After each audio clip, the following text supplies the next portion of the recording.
सातत्याने देवळं पडत होते, सगळीकडे अत्याचार हाहाकार माजलेला आहे, म्हणजे नीतिमत्ता स्थापनता नाही.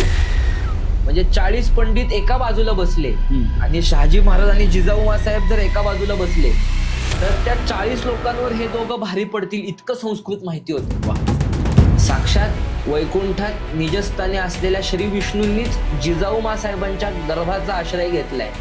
यवन माजले संकटे आले आज तुझे हे बाळा, असं ते देवीला म्हणत असतील. तर त्या तुळजा भवानी समोर बसल्यानंतर त्यांच्या मनात विविध विचार येत असत. आणि ज्या वेळेस त्यांची गर्भधारणा झाली होती त्या महादेवांना म्हणल्या, रे माझ्या अंतःकरणात एक असा प्रकाश हो की जेणेकरून मी माझा देश देव धर्माचं रक्षण करेन. अलंकार आणि श्रीमंत वस्त्रांमध्ये महाराज आले. त्यांचे डोळे प्रचंड बोलके होते, ताडी कातरलेली होती. ह्या माणसाला बघितल्या क्षणी कोणीही त्याच्या मोहात पडेल इतकं त्याचं सौंदर्य हे नाही. म्हणजे फक्त महाराजांची नजर बोललेली आहे की स्त्रियांचा अनादर चालणार नाही. आणि हे मी काय असं रंगून कथा सांगत नाहीये, खरं पत्रांमध्ये आलेलं तुम्हाला हे सांगतो. विजेचा उल्कापात झाल्यानंतर त्या जागेची अवस्था काय होती माहितीये ना तुम्हाला, पण शिवाजी महाराजांच्या समाधीला काहीच झालं नाही.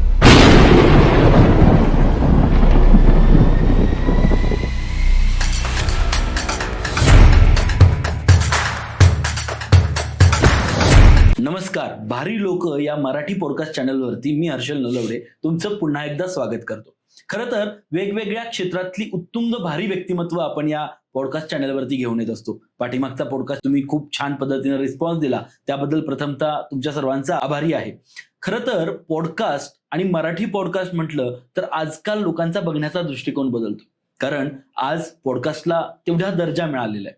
कारण आपण काय प्रश्न विचारतो यापेक्षा मला असं वाटतं की तुमच्या मनात काय प्रश्न आहेत ती प्रश्न आम्ही येणाऱ्या गेस्टना विचारतोय, याचा अभिमान जास्त आहे, कारण की त्या लोकांच्या उत्तरांच्या माध्यमातून तुमचं सॅटिस्फॅक्शन होत आहे. खरं तर आज असंच एक भारी व्यक्तिमत्व आपल्यासोबत जुडलं गेलेलं आहे आणि त्या व्यक्तिमत्वाचं नाव आहे ऋत्विक कुलकर्णी. खरं तर ऋत्विक कुलकर्णी हे शिव इतिहास अभ्यासक आहेत, त्याचबरोबर लेखक आहेत. आजपर्यंत जवळपास 5 पुस्तकं त्यांनी स्वतः लिहिली गेलेली आहेत आणि अगदी यंग डायनॅमिक आपण म्हणू शकतो असं व्यक्तिमत्व त्यांचं आहे. अगदी कमी वयामध्ये शिवविचारांचं असेल, शंभू विचारांचं असेल किंवा इतिहासाचा असेल, बराच अभ्यास, गाढा अभ्यास त्यांनी केलेला आहे. सर नमस्कार, भारी लोक या चॅनलवरती तुमचं मनपूर्वक स्वागत. आजचा हा पॉडकास्ट जो तुमच्याशी आपण घेतोय, खरं तर छत्रपती शिवराय म्हटलं आणि छत्रपती संभाजी महाराज म्हटलं की प्रेक्षकांना सुद्धाही आपल्या त्याची प्रचंड आवड आहे, कारण की तो तळपता इतिहास आहे. इतिहासच एवढा जबरदस्त आहे की आपल्याला त्यातून प्रेरणाच मिळते, त्यातून ऊर्जाच मिळते. सर्वप्रथम पुन्हा एकदा नमस्कार. आणि आता तुम्हाला मला डायरेक्टलीच प्रश्न विचारायचा आहे की एक लहान असताना काय वाटलं तुम्हाला की मला इतिहास अभ्यासक व्हायचा आहे? मला असं वाटतं की काही लोकांना 4थी मध्ये ओळख होते, काही लोकांना 7वी मध्ये होते, पण तुम्हाला नेमकी ओळख कधी झाली? अगदी खरं सांगू का, माझा जन्म पुनर्जन्मावर विश्वास आहे. असं मला कायम वाटतं की मी शिवाजी महाराजांच्या काळातलं त्यांची जी सेवा आहे ती अनेक जन्म पुढं पुढं घेत आलेलं आहे. तर याही जन्मात मला माझी आई सांगते, याच्यामध्ये आता पॉडकास्ट चालू आहे, मग काहीतरी रंगून सांगायचं, शब्दांची अलंकारिक भाषा जुळवणी जमते म्हणून असं नाही, पण मला खूप लहानपणापासून शिवछत्रपतींबद्दल आकर्षण होतच. पण त्याचा एक अभ्यासू दृष्टिकोन कधी तयार झाला याचं उत्तर मी अचूक देऊ शकतो.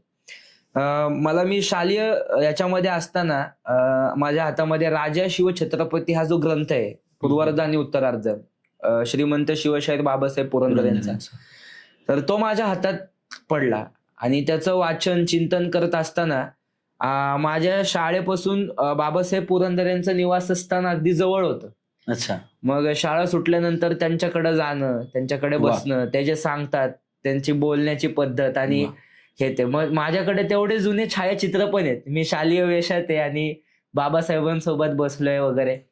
मग त्यांच्याकडे जसं येत होतं तर त्यांना लक्षात आलं की फक्त येऊन काय उपयोग आहे ना, म्हणजे येऊन बसतो हा आणि फक्त महाराज ऐकतो. तर शिवाजी महाराजांची गुणसंपदा अनेकांमध्ये निर्माण झाली पाहिजे. जसं आता तुम्ही म्हणाले की अनेकांमध्ये शिवाजी महाराजांची गुणसंपदा निर्माण झाली पाहिजे, याच्यासाठी तुम्ही पण एक विशेष कार्य करताय, याचं खूप कौतुक. Thank you so much. आणि मग तिथूनच याला सुरुवात झाली की आपण महाराज सांगितले पाहिजेत, हे करायचं ते. मग शालेय जीवनामध्ये तसा मी पूर्ण विद्यार्थीच होतो, पण त्यावेळेस मग शाळेतल्या मित्रांना महाराज सांगणे, हे असं होतं, हे तसं होतं. त्या माध्यमातून हा प्रवास कसा चालू झाला आणि मग रोजचं जीवन शिवाजी महाराजांचं होऊन गेलं, वा, असं झालं ते. Great great. खरं तर जाणून घ्यायला आवडेल की आतापर्यंत महाराजांच्या आयुष्यातली अशी कोणती घटना आहे जी तुम्हाला खरंच मनापासून वाटतं की या घटनेतून आजच्या तरुणाईनं किंवा आजच्या या जनरेशननं घ्यावं. खूप मनापासून बोलू का? हा. म्हणजे तुम्ही म्हणताल हा काय सांगतोय, मी याला असा प्रश्न विचारला आणि हा काय बोलतोय. मला शिवाजी महाराजांमध्ये किती विभूतींची दर्शन होतात मी तुम्हाला सांगतो. म्हणजे एक महादेवांचं वैशिष्ट्य आहे कैलासात बसणाऱ्या, ते विरक्त आहेत, विरक्त, त्यांना कशाचाच मोह नाहीये, पण ते देवांचे देव आहेत. ऐका माझं उत्तर. आपण रामांना कायम स्थिर आणि स्थितप्रज्ञ बघितलंय. हो, वडिलांनी म्हणलं तुला आता वनवास आहे, तर कुठलाही चेहरा सुटकी न करता माझ्या वडिलांचा हा आदेश आहे का, मोठ्या आनंदाने वनवासाला गेले. वनवासाला गेले. भगवान श्रीकृष्णांच्या तर अनेक वेगळे वेगळे अष्टगुण आहेत त्यांच्या अंगामध्ये. तर तुम्हाला माहिती का, ह्या सगळ्यांचं मिश्रण केल्यानंतर आहे ना, शिवाजी महाराजांच्या चरित्रात वेगळ्या वेगळ्या भूमिका आहेत शिवाजी महाराजांच्या. आणि मला ते वाटतं ह्या सगळ्या विभूतिमत्वांची जी संपदन अवस्था असते ती शिवाजी महाराजांनी पूर्णतः आत्मसात केलेली आहे. पण मला 2 प्रसंग सांगावेशी वाटतात. नाही, लाल महालामध्ये अशी पत्र उपलब्ध आहेत, शिवकालीन पत्र आज सुद्धा आपल्याला पाहता येतात. आणि ते समकालीन पत्रांचा अभ्यास केल्यानंतर समजतं की ही सामान्य पात्र नाहीयेत, हे भारत मातेचं वैभव वाढवण्यासाठी आपल्याकडे आलेली पात्र आहे. तिथं जिजाऊ साहेबांनी त्यांना स्वतः रामायण महाभारत ऐकवले असं वर्णन आहे. त्या काळात असे चिकाचे पडदे असायचे आणि आपल्याकडे जी भारतीय चित्रशैली आहे त्या भारतीय चित्रशैलीमध्ये युद्धांची रचना रेखाटायची. मग तिथं ते युद्धशास्त्र शिकवायचं, रामांचं कृष्णांचं. ते शिवाजी महाराज किती मन लावून अभ्यासत असतील. हा एक प्रसंग मला कायम, म्हणजे ते आत्मसात करतायत ना, प्रतिउत्पन्न मती ज्याला म्हणतात, की काहीतरी आत्मसात केल्यानंतर स्वतःमध्ये काहीतरी वेगळं गुणकौशल्य निर्माण करणारी लोक ह्या जगात फार कमी असतात. शिवाजी महाराज त्यातले. हा एक प्रसंग माझ्या मनाला कायम स्पर्श करत असतो की महाराज कसे असतील बरं. प्रत्येक प्रसंगात ते वेगळे वेगळे भासतात लोकांना. आणि अजून एक प्रसंग सांगतो, हा थोडासा दुःखाचा प्रसंग आहे. ज्यावेळेस शिवाजी महाराज देह ठेवतात, म्हणजे सामान्य माणसाला देह ठेवताना किती वेगळे वेगळे विचार असतात. महाराजांनाही संसार होता, माझी मुलं काय करतील, माझ्या बायका काय करतील, माझ्या इस्टेटीचं काय होईल, हे सगळे विचार माणसाला स्पर्श करत असतात. पण शिवाजी महाराज काय म्हणाले, चुकार होऊ नका, काशीचा विश्वेश्वर मुक्त करा, देशाचे कार्य करा, असं शिवाजी महाराजांनी सांगितलं. म्हणजे त्या क्षणी सुद्धा शिवाजी महाराजांच्या अंतःकरणात महादेव आहे आणि शिवाजी महाराजांच्या अंतःकरणात देशभक्ती आहे. हे 2 प्रसंग मला शिवचरित्रातले कायम माझ्या मनात घर करून बसलेले आहेत. त्याचं उत्तर आहे. ग्रेट. सो मला असं वाटतं की तुम्ही जो अभ्यास आहे तुमचा तो गाढा अभ्यास आहे. त्यामुळे मला असाच प्रश्न विचारायचा, आपण शिवचरित्राबद्दल बघू, छत्रपती संभाजी महाराजांबद्दल आपण बोलूच, पण मला असं वाटतं शिवजन्मापूर्वीचा इतिहास जो काही आहे, तर महाराजांच्या नुकतंच आधी मासाहेबांनी ठरवलं की नाही, एकीकडं डच आहेत, मोघल आहेत, इंग्रज आहेत, पोर्तुगीज आहेत किंवा अजून कोणी आहेत, हे सगळे आपल्या जमिनीवरती कुठंतरी येऊन आपल्या ठिकाणी येऊन त्यांचं स्थापन करतायत, त्यांचं राज्य स्थापन करतायत. मग मासाहेबांना वाटलं तो काळ काय होता, कसा होता तो काळ? तुम्हाला अगदी खरं सांगतो मी, शिवाजी महाराजांच्या कालखंडात शिवपूर्व काळातले आपण कागदपत्र अभ्यासतो. तर ज्या शाया स्थापन झाल्यात इथे 5 शायावरची मोगलशाही, तर ह्यांच्याकडे प्रचंड आवक आहे, प्रचंड पैसा आहे, लष्करी सैन्य आहे त्यांच्याकडे. पण छोट्या मोठ्या सगळ्याच शाह्यांचा जर अभ्यास केला आपण, तर इथे जवळजवळ समकालीन कागदपत्रांचा अभ्यास केला तर 45 सत्ता प्रस्थापित झालेल्या आहेत भारतामध्ये, जे भारत मातेचं नुकसान करतायत. आणि एकाही राजकीय कुळरचनेतून चालून आलेल्या लोकांना वाटत नाहीये की मी ही परिस्थिती बदलली पाहिजे. तर ते 2 जणांनाच वाटतंय. एक म्हणजे जिजाऊ साहेब आणि दुसरे म्हणजे शहाजी महाराज साहेब भोसले. त्यांचं नाव कधीच शहाजी महाराज असं घ्यायचं नाही, श्रीमंत शहाजी राजे महाराज साहेब भोसले असंच त्यांचं नाव घेतलं पाहिजे. ते असेच त्या पत्रांमध्ये आलेले अनेक वेळा. त्या दोघांनाच ते वाटलं की आपण हे बदललं पाहिजे. आणि it is not a joke. म्हणजे इथे स्थापन झालेल्या सत्ता आहेत त्यांच्या हातात शासकीय अधिकार आहे आणि अशा जवळजवळ 75 सत्ता या देशात जर नांदत असतील तर महाराजांना किंवा त्यांच्या आई वडिलांनी किती कष्ट केले असतील हा खूप वेगळा अभ्यासाचा विषय होऊ शकतो. पण खरंच हाही सूक्ष्म चिंतनातून अभ्यासण्यासारखा विषय आहे की आपण हे बदललं पाहिजे. तर का वाटलं जिजाऊ साहेबांना? तसे प्रसंग त्यांनी स्वतः पाहिले. त्यांच्या घरामध्येच आपण बघतो गोदावरी काठावरती स्नानास गेलेली त्यांच्या जाऊलाच काही यवनांनी उचललं. त्याच्यानंतर स्वतःच्याच वडिलांचा आणि भावाचा मृत्यू निजामशाहीच्या याच्यात गेल्यानंतर सातत्याने देवळं पडत होते. सगळीकडे अत्याचार हाहाकार माजलेला आहे. म्हणजे नीतिमत्ता स्थापनता नाही. आणि स्वतः म्हणजे हे एखादं दुसरं कोण असलं असतं त्यांच्या जागी तर रडत बसले असते की काय आमच्या नशिबाला आलं, काय आमच्या देशाची परिस्थिती आहे. पण जिजाऊ साहेब ह्या भारतीय राज्यशास्त्राच्या, भारतीय अनेक गोष्टींच्या, भारतीय ग्रंथांच्या अभ्यासिका आहेत. उत्तम अभ्यासिका आहेत त्या. ते शिक्षित आहेत त्या कालखंडात. त्यामुळं त्यांना वाटतंय की आपण हे केलं पाहिजे काहीतरी करून. पण काय झालं, शहाजी महाराजांचे प्रयत्न त्यांनी बघितलेले. म्हणजे ए जा रे शिवबा, तू त्या जहागिरीवरती जा आणि आपलं हे देश बांधायला जा, असं नाहीये. शहाजी महाराजांनी इथे 15 वेळा प्रयत्न केलेला आहे. 15 वेळा प्रयत्न. सेतू माधवराव पगडींच्या पुस्तकामध्ये असा उल्लेख आहे की सगळ्यांसोबत युद्ध केलं. पाचशेवरच्या मोगलशाही शहाजी राजांनी अनेक वेळा प्रयत्न केला. पण शेवटी कुठंतरी एक निर्णय घ्यावा लागेल आणि कोणाचा तरी आश्रय घेतल्याशिवाय आपल्याला शक्ती स्थापन करता येणार नाही. हा राजकीय डाव ओळखल्यानंतर तुम्ही विचार करा शहाजी राजे काय अंतःकरणाचे आहेत ते, त्यांच्या आई वडील शिवाजी महाराजांचे काय उंचीचे आहेत ते याच्यावरनं आपल्याला समजतं. आदिलशाही म्हटली, आदिलशाहीकडे पत्र धाडलं शहाजी राजांनी की तुमच्या इथे परत कामास येतो. आदिलशाहीने त्यांना एकटं बोलवलेलं आहे दरबारामध्ये.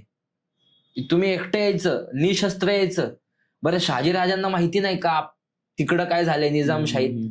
एकदा मुजऱ्याला गेले आणि लखुजीराव जाधवांसारखा माणूस मारला म्हणजे काय चेष्टा आहे का? त्यांच्या तलवारीचा धाक दिल्लीपर्यंत होता. अशा माणसांना कत्तल केली. हे इतके नीच लोक आहेत, त्यांच्यामध्ये जायचंय. शहाजीराजे गेलेत आणि काय राजकीय विभूतिमत्व असेल त्यांच्याकडं. त्या भगवान श्रीकृष्णाकडं तसं होतं. त्या कौरवांच्या दलात पांडवांचे शांतीदूत बनून गेलेले असताना त्याला मारून टाकू असा विचार यांचा आहे. पण ते मारू नाही शकले. का तर त्याच्यामध्ये ईश्वरी चमत्कार नाहीये. तुमचं राजकीय व्यक्तिमत्व तसं असावं लागतं. ते राजकीय व्यक्तिमत्व शहाजी राजांकडे आणि ते शिवाजी महाराजांकडे पुरेपूर आलेले आहे, अनुवंशिकतेने आलेलं आहे. हो. आणि मग ते तिथं गेलेत. ते प्रयत्न, त्यांचे कष्ट, त्यांचा ध्यास, इतक्या वेळा कार्य केलं पण पराजित वृत्ती अंतःकरणात नाहीये त्यांच्या.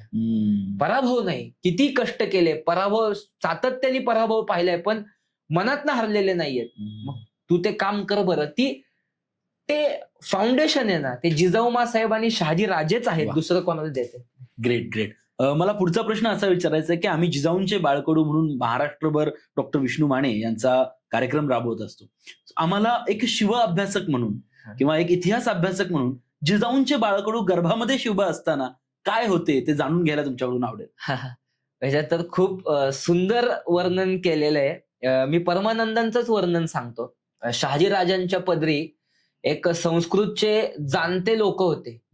किती लोक होते, ते सुद्धा संस्कृत पंडित होते असं आम्ही म्हणजे वाचलंय. अहो काय दर्जाचे संस्कृत पंडित होते तुम्हाला सांगतो. जी राजमुद्रा आपली आहे. हो. 40 लोक म्हणजे 40 पंडित एका बाजूला बसले आणि शहाजी महाराज आणि जिजाऊ साहेब जर एका बाजूला बसले तर त्या 40 लोकांवर हे दोघं भारी पडतील इतकं संस्कृत माहिती होतं शहाजी महाराजांना. तर ते उमाजी पंडित, परत परमानंद नेवासकर असे भरपूर संस्कृतचे जाणते होते.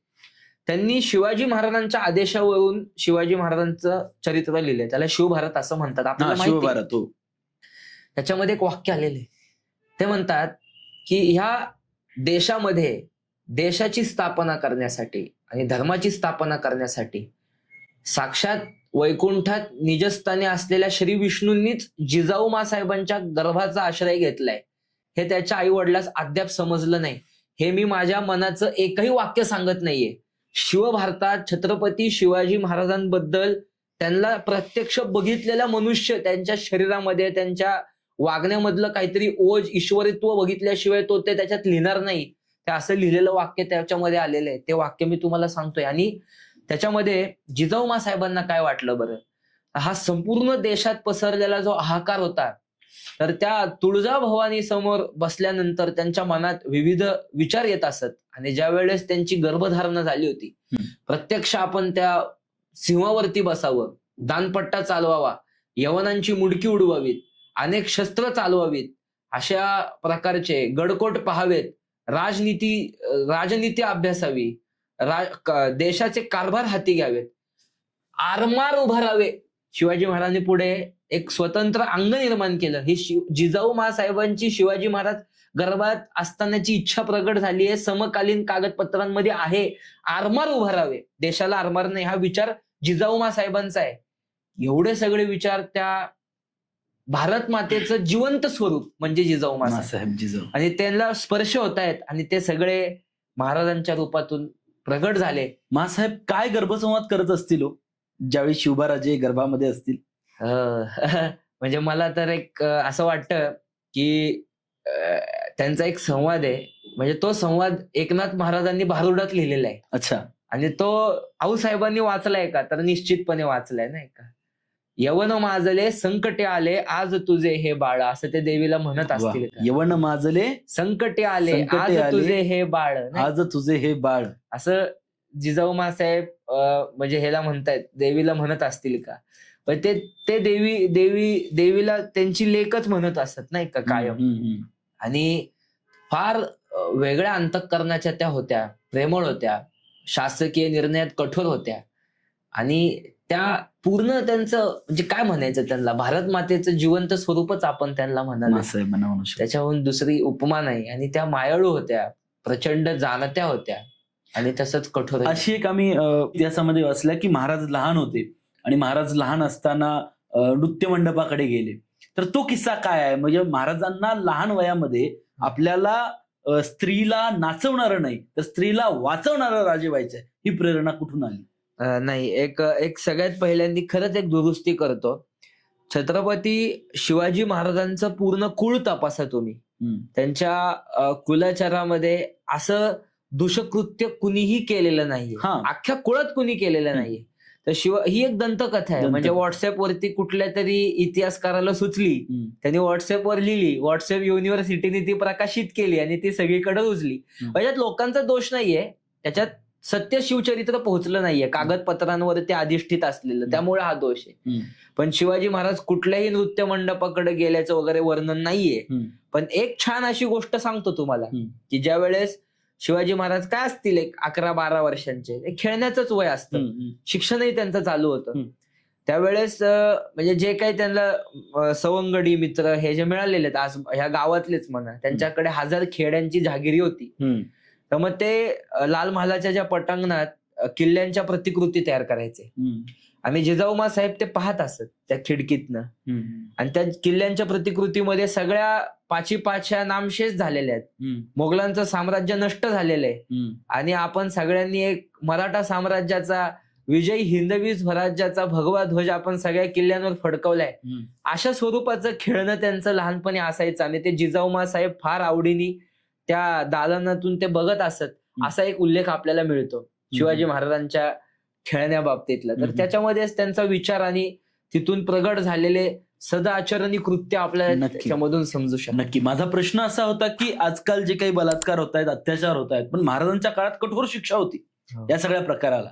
मग महाराजांचा, आपण म्हणतो ना, महाराजांच्या तलवारीची धार समस्त जगाने पाहिली, पण महाराजांच्या चारित्र्याची धार त्याच्याही पेक्षा मजबूत होती. आणि ते आम्हाला, म्हणजे तुम्ही अभ्यासक आहात, तुम्ही त्याचा अभ्यास केलाय, तुमच्या वाचनामध्ये आलंय, पण आम्हाला ते जाणून घ्यायला उत्कंठा जास्त आहे की आम्हाला महाराजांच्या चारित्र्याच्या धारेबद्दल नक्कीच जगाला ते कळावं. कारण की तलवारीची धार सगळ्यांना माहिती आहे, पण महाराज त्या चारित्र्याच्या धारेमुळं तलवारीच्या धारेला का त्यांच्या जास्त धार होती, तर या धारेमुळे होती. मी तुम्हाला एक प्रसंग सांगतो, खूप सुंदर प्रसंग आहे आणि तुम्हाला तो आवडेल पण, नाही का. छत्रपती शिवाजी महाराज ओलिकांडपुरम ह्या गावामध्ये होते दक्षिण दिग्विजयाला गेलेले असताना. तर त्यावेळेस शिवाजी महाराजांचा राज्याभिषेक झाला होता आणि राज्याभिषेक झाल्यानंतर काही अधिकारी म्हणजे याच्या 2-3 ठिकाणी पुरावे सापडतात. इंग्लिश रेकॉर्ड्स मध्ये सापडतात, फ्रेंच रेकॉर्ड्स मध्ये सापडतात आपल्याला.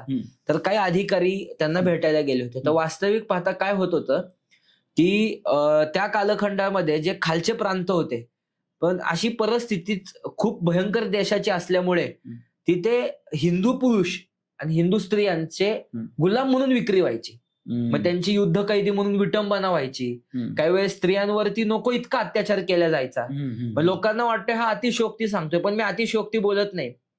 असे अत्याचार करायचे इंग्रज लोक सुद्धा, की म्हणजे जो आपल्याला जंजिरेकर सिद्धी माहितीये, त्याचे तर अत्याचार कागदपत्रांमध्ये आलेले आहेत की एखादी जिवंत स्त्री पकडली तर तिच्या ओठांवर दाबिनीने टाके घालत असत आणि मग तिच्यावर अत्याचार करत असत. काय वेदना त्या स्त्रीला होत असतील. तर हे सगळं छत्रपती श्री शिवाजी महाराजांनी त्या कालखंडामध्ये पूर्णतः बंद केलेलं आहे आपलं प्रशासन प्रस्थापित करून. हे तर कौतुक आहेच आहे महाराजांचं, पण याच्यामध्ये शिवाजी महाराजांनी एक कठोर न्यायालयीन व्यवस्था प्रस्थापित केली. फक्त राजा कठोर असून चालत नाही, व्यवस्था पण न्यायालयीन व्यवस्था मजबूत असावी लागते. नाहीतर मग राजाची किंमत देशात राहत नाही. शिवाजी महाराज तसे आहेत, कठोर आहेत. आणि ते ओलिकांडपुरम मधला एक प्रसंग सांगत होतो. तिथल्या फ्रेंच लोकांची अशी अपेक्षा होती की महाराजांकडे ते करार करायला आले होते, तर आम्हाला इथं हे म्हणजे स्त्री पुरुष गुलाम म्हणून विकत घेण्याची अनुमती द्या. पण त्यावेळेस ते महाराजांना बोलतायत आणि फक्त महाराजांची जी करारी नजर त्यांच्यावरती पडली, त्यांचे तिथं त्यांनी लिहिलेलं आहे, महाराजांना अतिशय सुशोभित अलंकार आणि श्रीमंत वस्त्रांमध्ये महाराज आले. त्यांचे डोळे प्रचंड बोलके होते, त्यांची दाढी कातरलेली होती.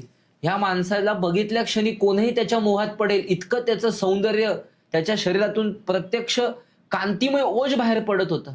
आणि तो म्हणतो की ज्या क्षणी आम्ही जो काय मजकूर असेल ते वाचून दाखवत असताना आम्हाला असं करू द्या फक्त असं म्हणायच्या आत शिवाजी महाराजांची नजर जी त्यांच्या सगळ्या व्यवस्थापनेवर किंवा ज्या आलेल्या लोकांवर पडली, त्या क्षणी आम्हाला समजलं की हे नाही, म्हणजे फक्त महाराजांची नजर बोललेली आहे की स्त्रियांचा अनादर चालणार नाही. आणि हे मी काय असं रंगून कथा सांगत नाहीये, खरं पत्रांमध्ये आलेलं तुम्हाला हे सांगतो. मग याच्यावरनं तुम्ही ओळखून घ्या की महाराज हे किती काय धार कशी स्त्री दाक्षण्यता ज्याला म्हणतात ती महाराजांच्या स्वराज्यात किती असेल. आणि ते तर माहितीच आहे सगळ्यांना की तो रांजाचा पाटील होता, बेलवाडीचे त्याला तोडलं, म्हणजे त्याचे हे चौरंगा केला. आता अजून एक त्याच्यात बदल सांगतो, तो बलात्कार नाहीये, तो व्याभिचार आहे. छत्रपती श्री शिवाजी महाराजांच्या स्वराज्यामध्ये बदम्मल ह्या शब्दाला बलात्कार असं पकडत असत, तर त्या पत्रामध्ये बदम्मल असा शब्द आलेला नाहीये, तो व्याभिचार आहे. म्हणजे काहीतरी कुठेतरी स्त्रीच्या वेगळ्या अनुषंगाने फसवणूक करून तिला मोहात पाडण्याचा प्रयत्न त्या पाटलांनी केला असेल का, इतिहास माहित नाही. पण असं म्हणतात शिवाजी महाराजांच्या स्वराज्यामध्ये तो सुद्धा गुन्हा आहे आणि त्याला शिक्षा काय तर चौरंग आहे. म्हणजे किती स्त्री दाक्षण्यता असेल याचा विचार तुम्ही करायला हवा असं मला वाटतं. नक्कीच. महाराजांचं बालपण, महाराज मोठे झाले, स्वराज्याची शपथ जी काही महाराजांनी अवघ्या लहान वयामध्ये घेतली, त्याबद्दल काय सांगाल?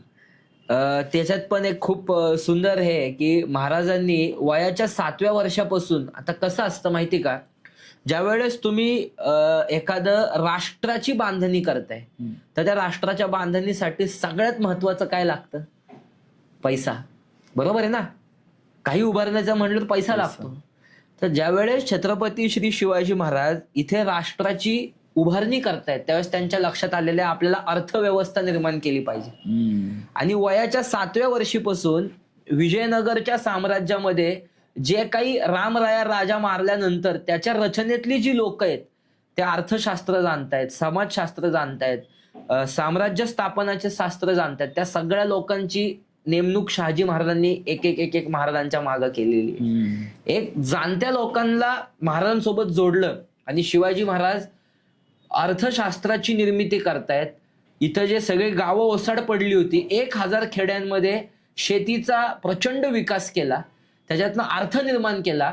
आणि अर्थ निर्माण केल्यानंतर थोडंसं का होईना आपण लष्कर निर्माण करू शकतो का, तर मुलांना एकत्र केलं, त्यांच्या मनामध्ये स्वतंत्रतेचं अधिष्ठान प्रस्थापित केलं. आणि एवढं सगळं केल्यानंतर म्हणजे वयाच्या 7व्या वर्षापासून ते 14व्या वर्षापर्यंतचा एक वेळ त्यांनी त्या सुकार्याला दिल्यानंतर छत्रपती शिवाजी महाराज त्या महादेवाची इथे जातात आणि ते शपथ जगायला चालू झाले तिथून, असं मला वाटतं. ती शपथ ते जगले, अखंड आयुष्य जगले. त्या महादेवांना म्हणले, अरे माझ्या अंतःकरणात एक असा प्रकाश भर की जेणेकरून मी माझा देश, देव, धर्माचं रक्षण करेल. सगळीकडे यवनी पाचशा यवनांच्या वरची दिल्ली सुद्धा यवनांची, आणि ह्या सगळीकडे पसरलेला हाहाकार जर आपल्याला नष्ट करायचा असेल तर तुझ्या अधिष्ठानाशिवाय हे काही पूर्णत्वास जाणार नाही. म्हणून तिथे अत्यंत मनोभावे शिवाजी महाराजांनी पूजा केली. कोण कोण होतं खरंच माहित नाही, पण भरपूर 18 पगड जातीची लोक त्यांच्या सोबत होती. आणि बाजी काका पासलकर सुद्धा तिथं होते. आणि ते तर वडील होते खूप, म्हणजे वडील होते म्हणजे वयाने वडील होते असं मला म्हणायचं. हा, आणि ते तिथे एवढे मोठे असलेले बाजी काका पण होते. पण त्या काळात असं म्हणतात बरं का, की त्या काळात बाजी काकांना लोक हसायचे की काय लहान मुलांच्या नादी लागले. पण ज्या काळात बाजी काका ह्या लहान मुलांच्या पाठीमागे उभं राहिले म्हणून आज बाजी काका पूजले जातात, ही सत्य आख्यायिका आहे. वा, खूप छान. खरं तर तुम्ही महाराजांच्या आता इतिहासाबद्दल आपण एक एक पान उलगडतोय. आपल्याकडं खरं तर पॉडकास्ट म्हणलं की 45 मिनिट ते 1 तास आपल्याकडे लिमिट असतं, पण तेवढ्यात आपण महाराजांच्या खूप छान गोष्टींचा उलगडा आपण ज्या लोकांना माहीत व्हायला पाहिजे असा करू. मला असं वाटतं आपण महाराजांचा इतिहास खूप लोक वाचतायत, खूप लोक अभ्यास करतायत, खूप लोक त्याबद्दल आपली आपली मतंही मांडतायत. हे सगळं ठीक आहे, पण आजच्या तरुणाईला किंवा आज जी आपण जेन झी जनरेशन म्हणतोय किंवा ज्या काही आजच्या सगळ्या जनरेशन आहेत यांना साजेसं असं इतिहासातून आजपर्यंत तुम्ही अभ्यासलेला इतिहास आणि आजची तरुणाई त्यांना काय सांगालो?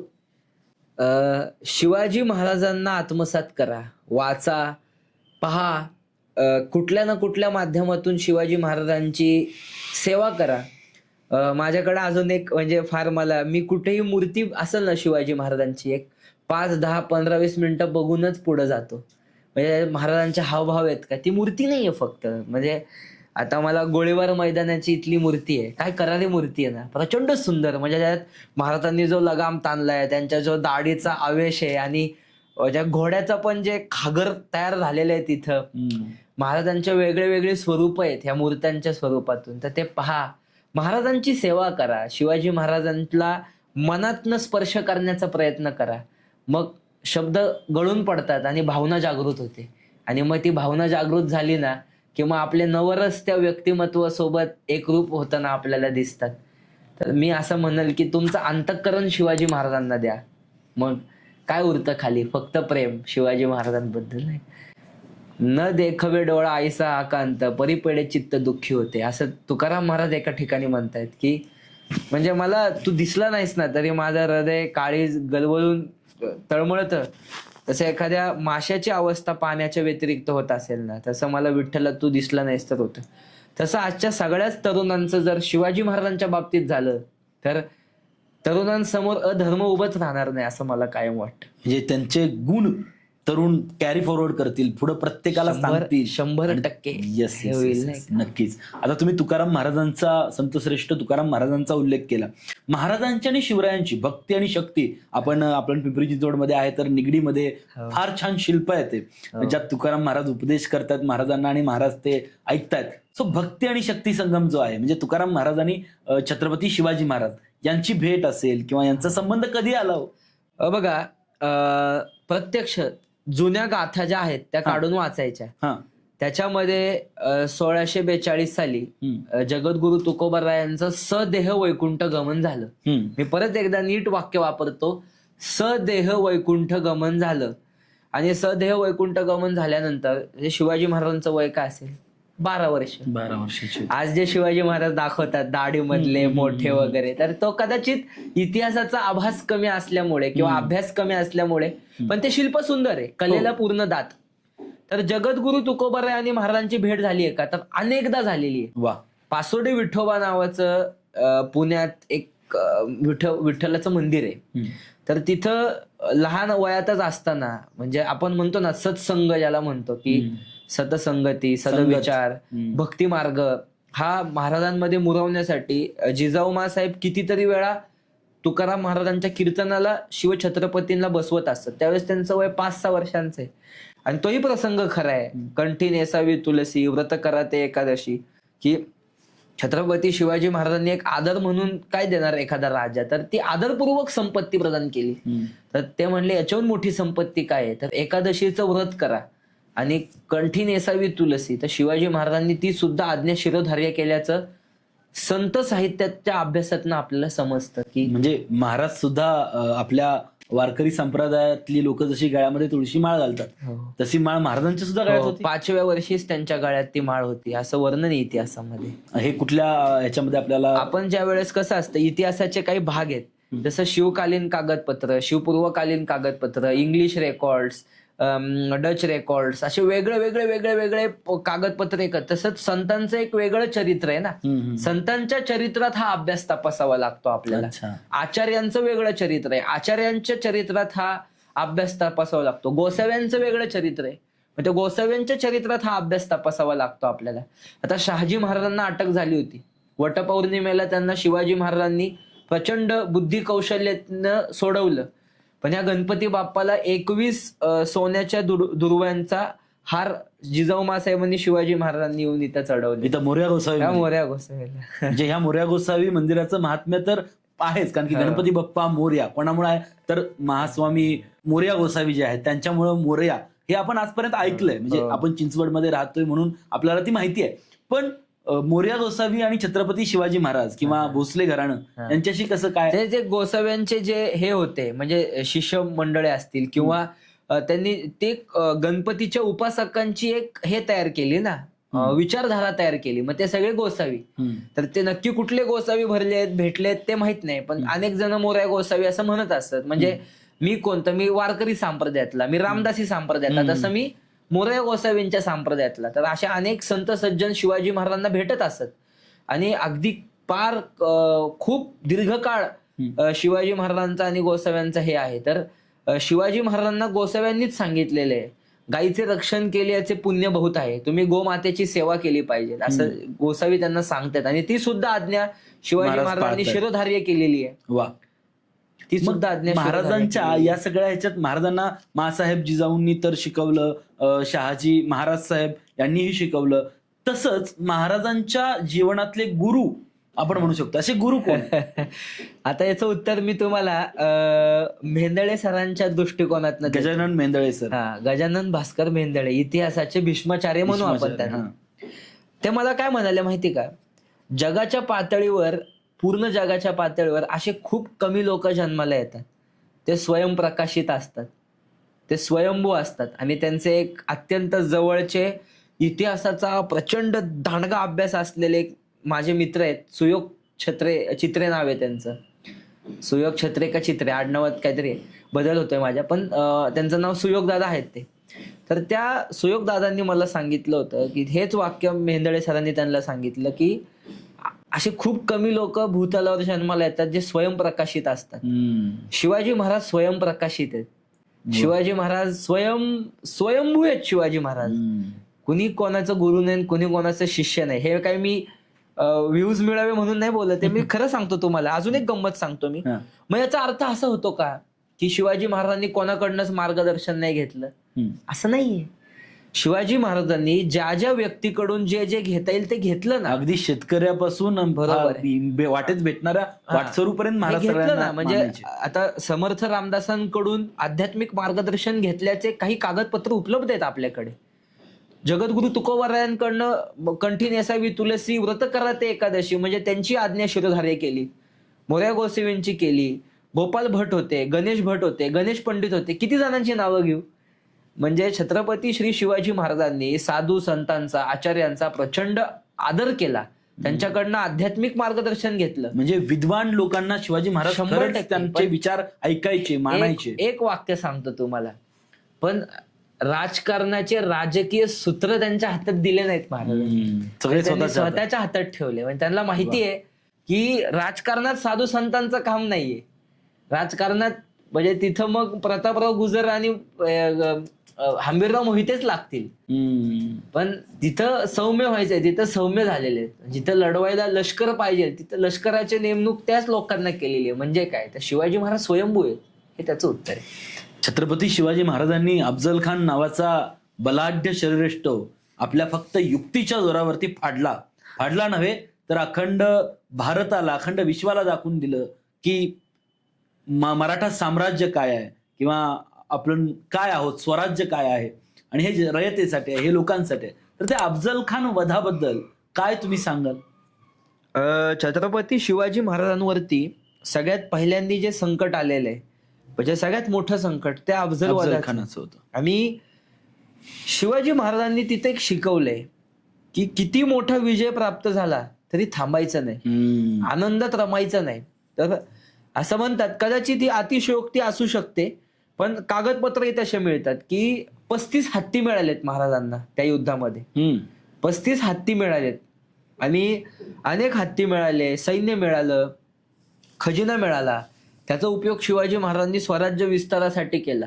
आपल्याकडे हिंदवी म्हणजे आपल्या जुन्या युद्ध परंपरेमध्ये काही व्यूहरचना असायच्या, गरुड व्यूह, त्रिशूळ व्यूह. तर शिवाजी महाराजांनी ती व्यूहरचना वापरणे इतपत स्वराज्य बलाढ्य केलं आणि त्रिशूळ व्यूह रचला. आणि आपल्याला माहिती आहे की एका बाजूला खुद्द शिवाजी महाराज, एका बाजूला स्वतः आदिलशाहीवर आक्रमण करून गेलेले सरनौबत नेतोजी पालकर, आणि एका बाजूला अजून एक सरदार असे आक्रमण करून गेले. आणि त्रिशूळ व्यूहाच्या माध्यमातून हिंदवी स्वराज्याचा कारभार वाढवला. म्हणजे ही व्यूहरचना करायला लष्कर खूप मजबूत असावं लागतं. आणि असं सगळ्या अनुषंगाने महाराजांनी खूप मोठं काय म्हणता येईल एक यश संपादन केलं. त्याच्यामध्ये महाराजांनी काही नीतींचा आश्रय घेतलेला आहे.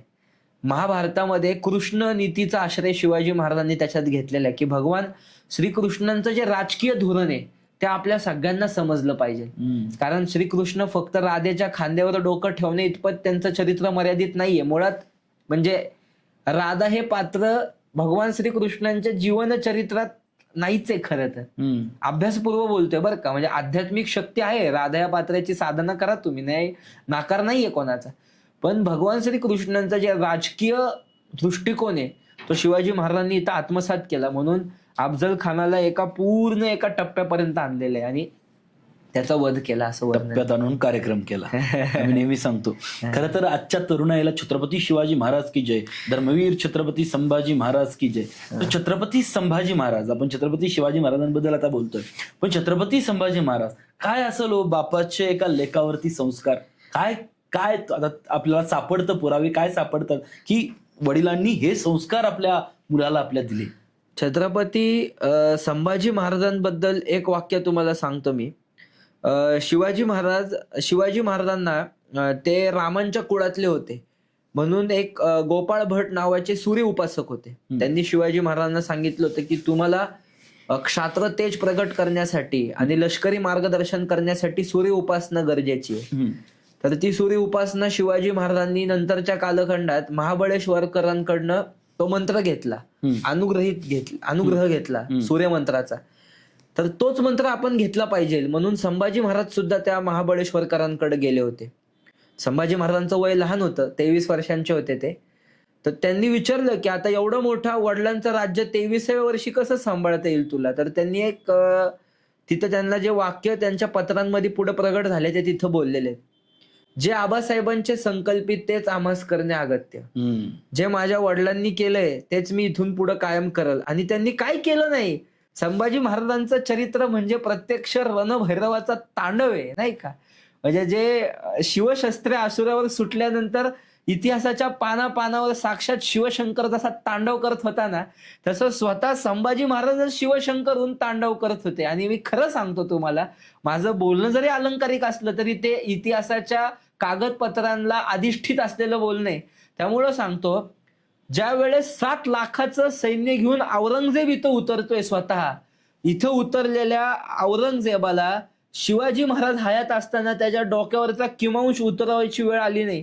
संभाजी महाराजांच्या महापराक्रमामुळं आणि संभाजी महाराजांच्या बलिष्ठ शक्तीने साधलेल्या राजकारणामुळं औरंगजेबाच्या डोक्यावरचा किमांश खाली उतरला. आणि ज्या सरदारांच्या हिमतीवरती औरंगजेब काबूल, कंदाल, आजचा अफगाण वगैरे त्यांनी त्या कालखंडात असं मोठ्या मोठ्या तोऱ्याने जिंकलं होतं, ते सरदार सगळे औरंगजेबाला म्हणत होते, आम्हाला इथे एकटा टाकून जाऊ नको. जर तू परत दिल्लीत गेला आणि आम्हाला दक्षिणेत ठेवलं तर आम्ही कुत्र्याच्या मुतीने मरतो. हे औरंगजेबाच्या समोर त्याचे सरदार म्हणलेले. मग तो रणदुल्ला खान घ्या, इकलास खान घ्या, मुकरब खान घ्या, कोणाला नमवलं नाही संभाजी महाराजांनी. संभाजी महाराजांच्या चरित्राला एक वेगळ्याच शौर्याचा अधिष्ठान आहे. आणि ते शक्तिपुत्र होते. मग त्यांना भवानीचेही पुत्र म्हणा आणि छत्रपती शिवाजी महाराज एक जिवंत सदेह शक्तीच होती. ते शक्तिपुत्र होते. हे मी संभाजी महाराजांबद्दल सांगेन. वा. नक्कीच, कारण की छत्रपती शिवाजी महाराज आणि यांच्यानंतर धर्मवीर छत्रपती संभाजी महाराज, खरं तर शिवाजी महाराजांचं त्यांना वय कमी लाभलं. महाराजांचा मृत्यू त्या हिशोबाने लवकर झाला, म्हणजे 50वं वर्ष महाराजांचं आणि त्या वयात मृत्यू होणं, खरं तर हे आपल्या स्वराज्यासाठी असेल किंवा हे आपल्या पूर्णपणे इतिहासासाठी असेल तर कुठंतरी ते आपल्याला उणीव भासते. पण महाराजांचं मृत्यू हे गूढ आहे असं म्हणतात.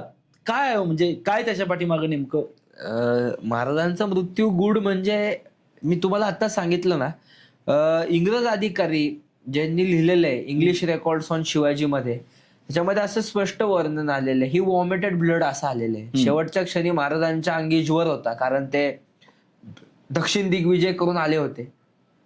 आणि आपले जे सभासद बखर आहे किंवा 51 कलमी बखर आहे त्याच्यामध्ये आपण जो अभ्यास करतो त्याच्यामध्ये असं वर्णन आलंय की ज्वर आणि खूप आजारपण, शरीर दगदगल्यामुळे महाराजांचं वजन फक्त 35 किलो झालं होतं शेवटच्या वेळेला. किती काम केलं असेल शिवाजी महाराजांनी, किती काम केलं असेल देशाचा विचार करा तुम्ही. आणि त्या कालखंडात सुद्धा शिवाजी महाराज शेवटच्या क्षणी त्यांना एक अँथेरिक्स ब्लडीफ्लिक्स नावाचा एक त्या काळात रोग होता.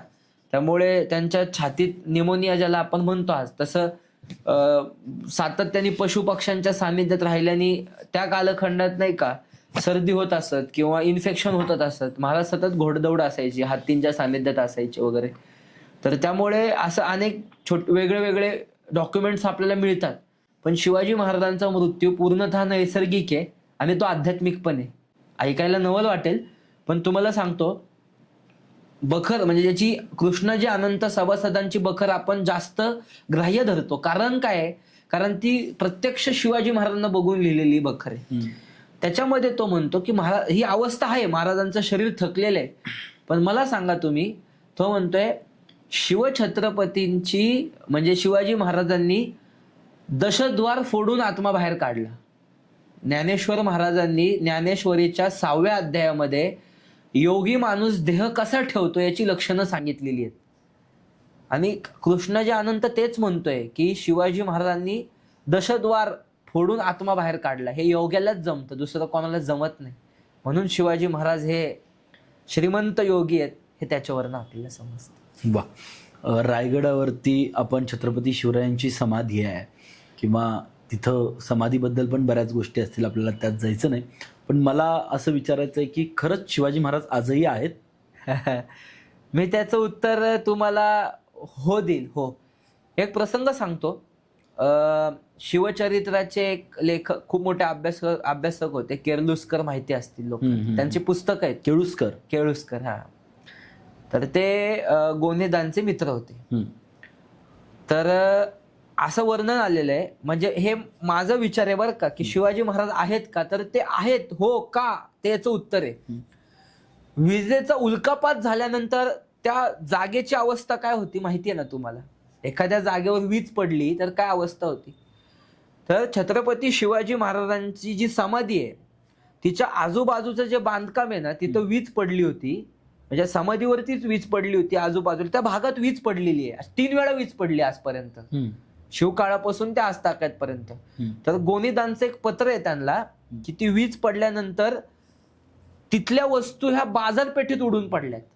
महाराजांच्या समाधी पसल्या ज्या काही भाग सुशोभीकरण असेल, दगड म्हणा काय, ते तिथं उडून पडल्यात. पण शिवाजी महाराजांच्या समाधीला काहीच झालं नाही. मग मी तुम्हाला एक विज्ञानाचा सिद्धांत सांगतो. क्वांटम फिजिक्स ज्यांना उद्यम येतं ते माझ्यापेक्षा चांगलं सांगतील हा भाग. पण एका ठिकाणी केंद्रित झालेली शक्ती दुसऱ्या ठिकाणी स्थिर ज्याच वेळेस होते, ज्या वेळेस ती दुसऱ्या ठिकाणी पण तेवढ्या ताकदीची. म्हणजे आभाळातनं येणाऱ्या विजेसारखा कडक उल्कापात हा शिवछत्रपतींच्या समाधी स्थानावरती स्थिर होतो किंवा शांत होतो. हा एक शिवाजी महाराज असल्याचा कडक वैज्ञानिक सिद्धांत आहे. वा. खरंच म्हणजे हे आपला पॉडकास्ट म्हणून नाही तर पाहणाऱ्या प्रत्येकासाठी, म्हणून आवर्जून जोपर्यंत तुमच्या देहामध्ये जीव आहे तोपर्यंत एकदा तरी छत्रपती शिवरायांच्या समाधी स्थळाला भेट दिलीच पाहिजे. शिवाजी महाराज तिथं आहेत. तुम्हाला माहिती आहे का, अनंत योगी शिवाजी महाराजांनी ध्येय ठेवल्यानंतर तिथं जाऊन आलेले आहेत. मग ते संभाजी महाराजांनी उभारलेले वृंदावन असो किंवा शिवाजी रायगड स्मारक मंडळाकडून त्या पूर्वीच्या काळात ते बांधून झालेलं समाधीचं स्ट्रक्चर पूर्ण झालेलं असो. पण तुम्हाला एक सांगतो, शिवाजी महाराज त्या समाधी स्थानामध्ये पूर्णपणे त्यांचा ते म्हणतात पंचतत्वांचा देह असेल का, तर तो आहे. जसे कैलासात शिवशंकर आहेत ना, तसंच या 12 ज्योतिर्लिंगांचं तेज ओढून बसलेले नरदेहातले शिवशंकर शिवाजी महाराज आज सुद्धा त्या समाधीचे इथं आहेत असं मला वाटतं. असं म्हटलं जातं, म्हणजे मी खूप साऱ्या लोकांकडून किंवा काही मुलाखतींमधून असं ऐकलं होतं की दैवत्वाचा प्रवास म्हणजे छत्रपती शिवराय. म्हणजे मर्त्य माणसाच्या जन्माला येऊन केवळ आणि केवळ कर्तृत्वाच्या जोरावरती दैवत्वापर्यंत पोहोचणारा एकमेव मानव कोण असेल तर ते छत्रपती शिवाजी. मग प्रश्न असाही आहे की महाराजांना आज म्हणजे आता हे स्वाभाविक आहे, आपली भावना आहे, छत्रपती शिवाजी महाराज हे सकल मराठी नाही तर सकल भारतीयांचा एक अभिमान आहे.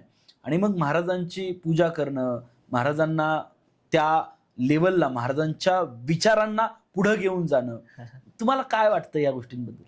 हो का, हा खूप ज्याचा त्याचा वैयक्तिक प्रश्न आहे, मी खरं सांगतो. पण मला काय वाटतं माहिती का, हा विचार रामांनी केला होता, हा विचार कृष्णांनी केला होता, हा विचार शिवाजी महाराजांनी पण केला होता. तुम्हाला प्रत्यक्ष शिवाजी महाराजांचा विचार सांगतो मी तुम्हाला, मग ज्यांनी त्यांनी ठरवावं महाराजांना काय. शिवाजी महाराजांना हार घालावा, पूजा करावी का, तर निश्चित करावी. ते आहेत, ते त्रिकाल वंदनीय आहेत शिवाजी महाराज. पण ते आपल्या शक्तीच्या आणि सामर्थ्याच्या पलीकडे नाही गेले पाहिजे. एका ठिकाणी समर्थ रामदास म्हणतात, पराक्रमी त्या रामसख्याचे अधिष्ठान स्थापू भुवरी. म्हणजे आपल्याला राम कसा पाहिजे, कष्ट करणारा राम पाहिजे, राजनीतीज्ञ राम पाहिजे, जो संपूर्ण ठिकाणी लोकांना कष्ट करायला प्रवृत्त करतोय, राष्ट्रभक्ती जागृत करतोय, असा राम पाहिजे. असे राम आपण आत्मसात करूयात असं समर्थ म्हणतात. मग रामाची पूजा कोणी नाकारली ना, केलीच पाहिजे. छत्रपती पूजा करत असताना समांतर तुलनेमध्ये आपण त्यांचे विचार सुद्धा पुढे घेऊन गेलं पाहिजे, ते आत्मसात आपल्या कर्तृत्वात केले पाहिजे. ज्या वेळेस प्रभू रामचंद्र रावणाचा वध करतात बरं का, त्यावेळेस प्रभू रामचंद्र काय म्हणतात, आत्मानं मानुषम वंदेत. म्हणजे उद्या जरी संपूर्ण जगाने हा इतिहास पाहिला की मी रावणासारख्या बलाढ्य राक्षसाचा वध केलाय, तरी मी एक पूर्ण मनुष्य आहे, माझ्याकडे मी मनुष्य तत्वानी याच्याशी झगडलोय. म्हणजे काय, तर रामाला मनुष्य देहात बघा, त्याला शक्तीच्या पलीकडं किंवा असं चमत्कारिक म्हणून बघू नका. श्रीकृष्ण सुद्धा गीतेमध्ये हेच सांगतोय की अरे अर्जुना, तुला तुझं प्रारब्धानुसार युद्ध करायचंय. मी परमेश्वर जरी असलो, तो स्वतःला परमेश्वर म्हणतोय, पण तो असं सांगतोय की मी तुझ्या शक्तीच्या पलीकडं नाही. शिवाजी महाराजांची एक मुद्रा तयार करण्यात आली होती पहिल्या कालखंडात, त्याच्यामध्ये शिवाजी महाराजांना विष्णूंचं स्वरूप दिलेलं आहे, तुम्ही विष्णूंचे रूप आहात. शिवाजी महाराजांनी ती मुद्रा बदलली. ते म्हणले नको, शहासिनो शिवसाईशा, म्हणजे मी शहाजी महाराजांचा पुत्र आहे हे तिथं सांगू द्या. म्हणजे काय की छत्रपती शिवाजी महाराज स्वतःला म्हणजे शिवाजी महाराज स्वतःला शहाजी महाराजांचे पुत्र म्हणून घेत आहेत, कारण त्यांना माहिती माझं चरित्र येणाऱ्या पिढ्यांसाठी म्हणजे ते चमत्कारिक नसलं पाहिजे, ते पूर्णतः मनुष्यासारखं आहे आणि पूर्णतः मनुष्य पटावरती ते घडलेले आहे. त्याच्यामध्ये कष्ट आहेत, त्याच्यामध्ये कुठेही आयतं यश शिवाजी महाराजांना मिळालेलं नाही. म्हणजे उद्या येणारी जी पिढी आहे ती महाराजांना त्यांचं कर्तृत्व आत्मसात करेल आणि आपल्या कर्तृत्वाच्या जोरावरती या अखंड हिंदुस्थानाला पुढे घेऊन जाईल. ह्या शिवाजी महाराजांना तेच अपेक्षित होतं की चमत्काराच्या पलीकडं किंवा शक्तीच्या पलीकडं शिवाजी महाराज नाही गेले पाहिजे, ते चमत्कारिक नाही झाले पाहिजे. म्हणजे असं काही उल्लेख आहे की म्हणजे ती लोक म्हणायची, जे आपले विरोधक होते त्या काळातले, ते काय म्हणायचे, आत्ता इथं होते महाराज, उद्या तिथं कसे काय पोहोचले, काल इकडे होते तर आज इथं कसे काय. याचे म्हणजे सुंदर उत्तर देऊ का, शाब्दिक उत्तर आहे बघा. कसं असतं ना, राजांनी खूप विविध गुण संपन्न असावं. बरोबर. माझ्याकडे सुपर नॅचरल पॉवर्स आहेत. आता मी मराठी शब्द फार कमी, इंग्रजी शब्द कमी वापरतो आणि लोकांना समजावून म्हणून, माझ्याकडे सुपर नॅचरल पॉवर्स आहेत हे दाखवण्याच्या बुद्धिमत्तेचे मालक म्हणजे शिवाजी महाराज. म्हणजे फॉर एक्झाम्पल आता खूप मला रंगत म्हणजे आवड वाटते या विषयावर.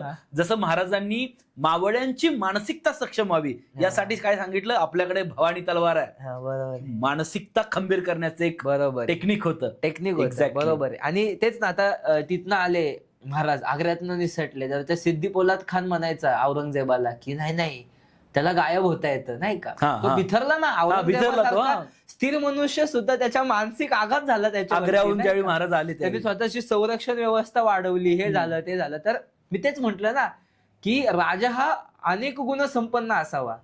म्हणजे म्हणून म्हटलं की माझ्याकडे सुपर नॅचरल पॉवर्स आहेत हे दाखवण्याच्या बुद्धिमत्तेचे मालक म्हणजे शिवाजी महाराज. आणि औरंगजेब ज्यावेळी महाराज आग्र्याहून सुटले, आपलाच पाठीमागचा एक पॉडकास्ट आहे, तुम्ही पहा, इथं तुम्हाला लिंक दिसेल.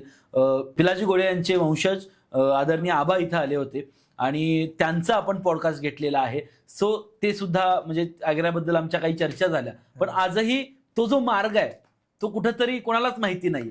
तर महाराजांची त्या काळात रणनीती काय असेल की आपल्याला आग्र्यातून सुटायचं आहे आणि आपल्याला राजगडावरती पोहोचायचंय, सोबत शंभूराजे आहेत, त्यांनाही आपल्याला कुठेतरी सुरक्षित स्थळी ठेवायचं. सांगतो तुम्हाला मी, फार मोठे शिवचरित्राचे अभ्यासक एक आपल्याकडे होऊन गेले, त्यांचं नाव आहे बाळशास्त्री हरदास. मी त्यांच्याबद्दल अजून एक वाक्य सांगेल तुम्हाला.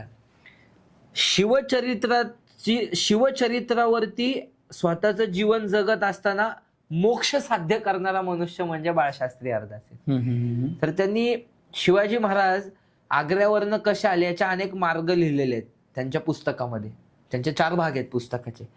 तर त्या एका पुस्तकामध्ये ते म्हणतात की शिवाजी महाराज स्वतः गुप्तचर यंत्रणेत जसं शिवाजी महाराजांच्या वेषांतर करण्याची एक वेगळं कौशल्य होतं, शिवाजी महाराजांना सुद्धा ते कौशल्य आत्मसात होतं. म्हणजे बहिर्जी नाईकांचं आपण ऐकतोय. शिवाजी महाराजांकडे फक्त बहिर्जी नाईकच होते का? नाही, तर इतर हेरांची नावं सांगतो. वल्लभदास, महादेव रामोशी, नानाजी दिघे मोसेगावकर आणि बहिर्जी नाईक.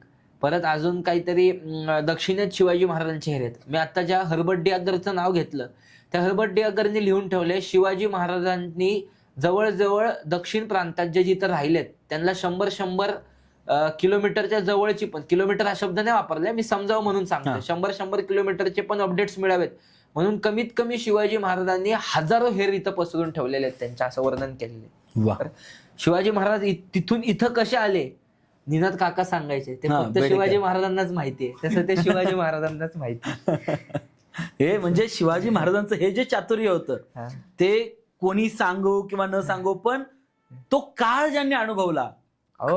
मी तुम्हाला सांगू का, तो कविराज भूषण म्हणतोय ना की सगळीकडे चौक्या लागल्यात की चकता की चौवर सांझ हो भोराज लगे आज मेवा की. म्हणजे सगळीकडं सगळे राजे महाराजे त्या शिवाजी महाराजांना बांधून ठेवण्यासाठी तिथं तक लावून बसलेले आहेत.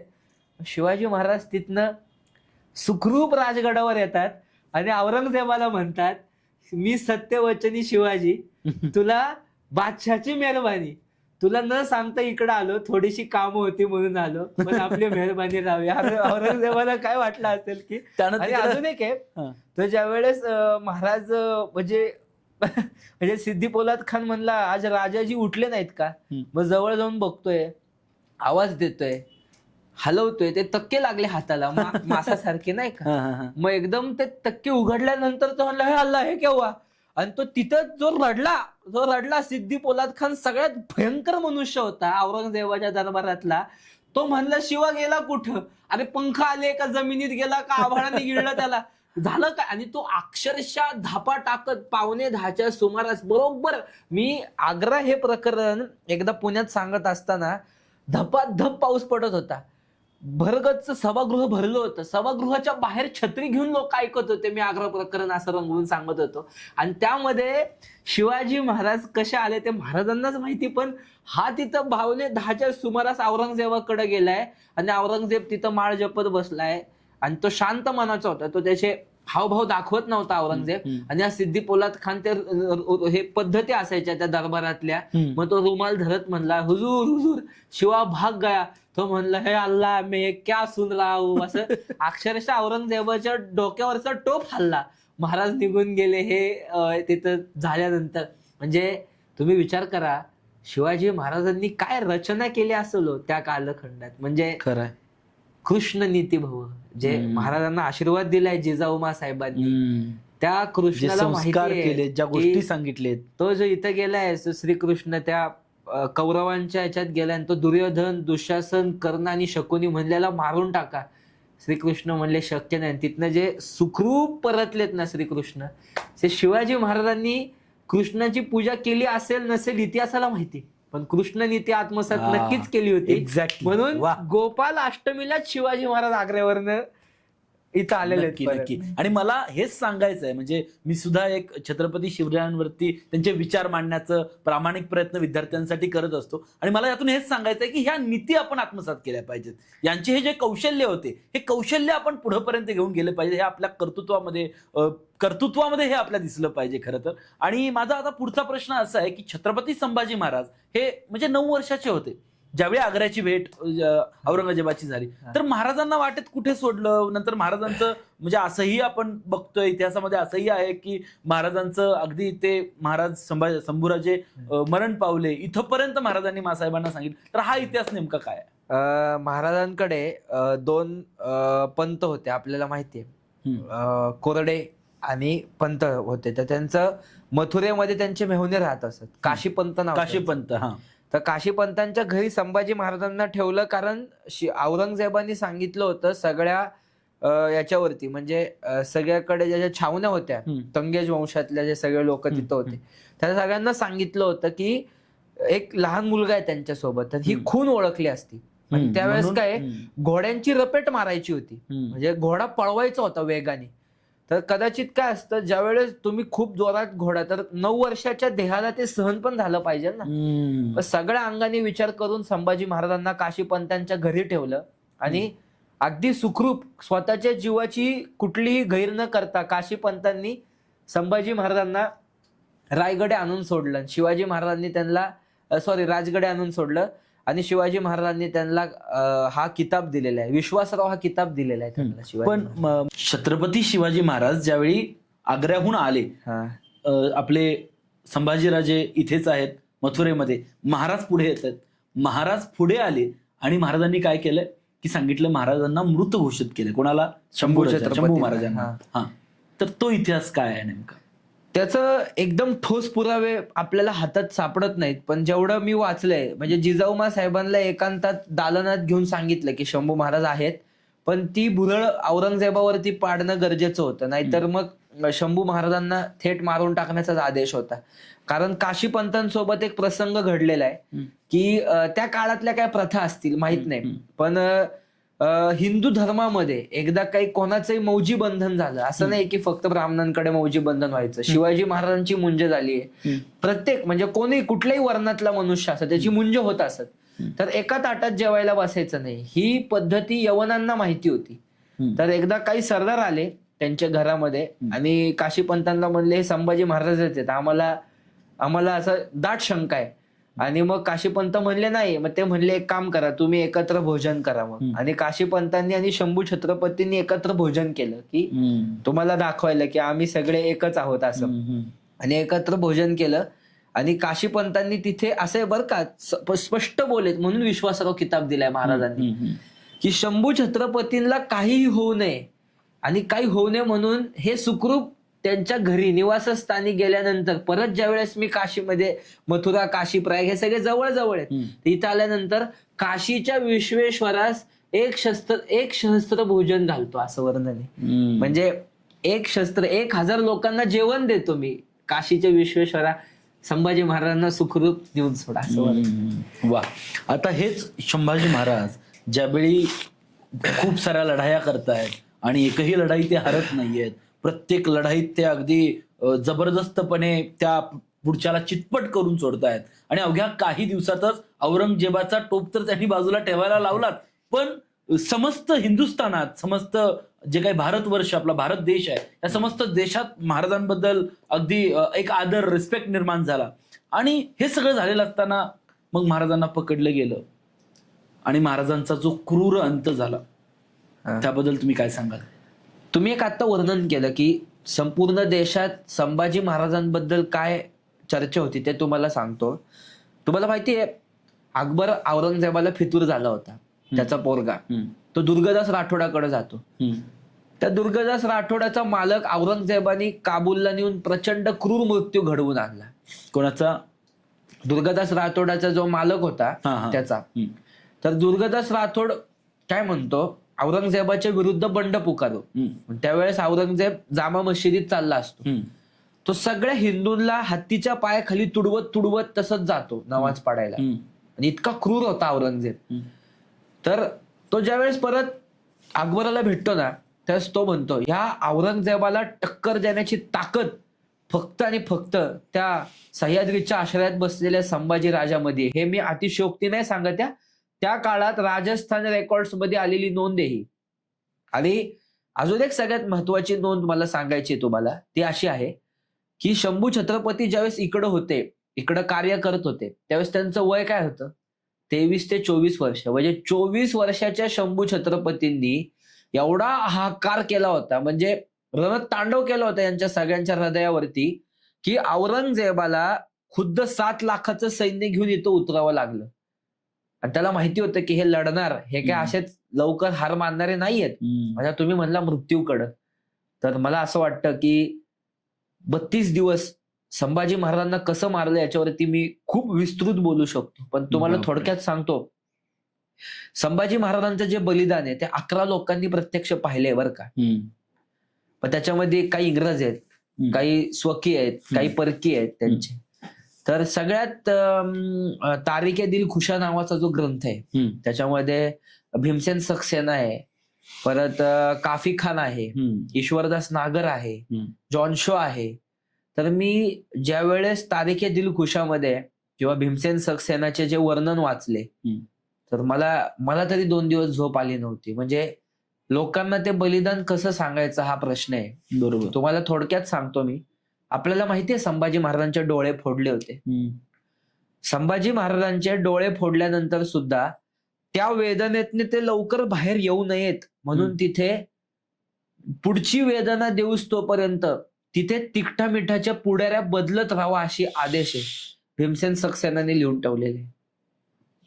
कातडी सोडली आपल्याला माहितीये, पण ती कातडी सोडल्यानंतर जे मांस अंगावरती लटकते ते सुद्धा गरम सांगशीत पकडून ओढून काढा असं लिहिलेलं आहे.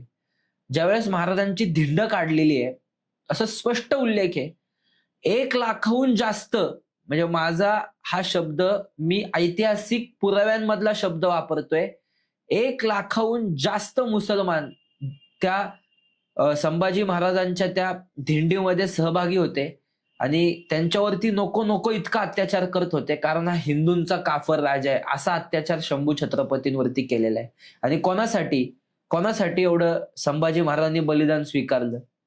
ह्या भारत मातेच्या कपाळावरचं हिंदुत्वाचं कुंकू अबाधित राहावं म्हणून ते बलिदान संभाजी महाराजांनी स्वीकारले. न भूतो न भविष्यती असं बलिदान कोणीच घडवलेलं नाहीये. ते संभाजी महाराजांनी. आपल्याला फार वरवरचं बलिदान सांगितलं जातं, नख उपसले हे ते मला वाटतं ते 1% पण नाहीये संभाजी महाराजांचं. फार छळलंय महाराजांना 30 दिवस. हाकार आग उतरवली होती अंगावरती, पण एकदा सुद्धा थांबा नका मारू मी थांबतो, तुम्ही म्हणताल त्याला विचारधरणीला बळी पडतो, असला शब्दच संभाजी महाराजांच्या मुखातून बाहेर आला नाही. आणि अजून एक ऐतिहासिक दुरुस्ती करतो.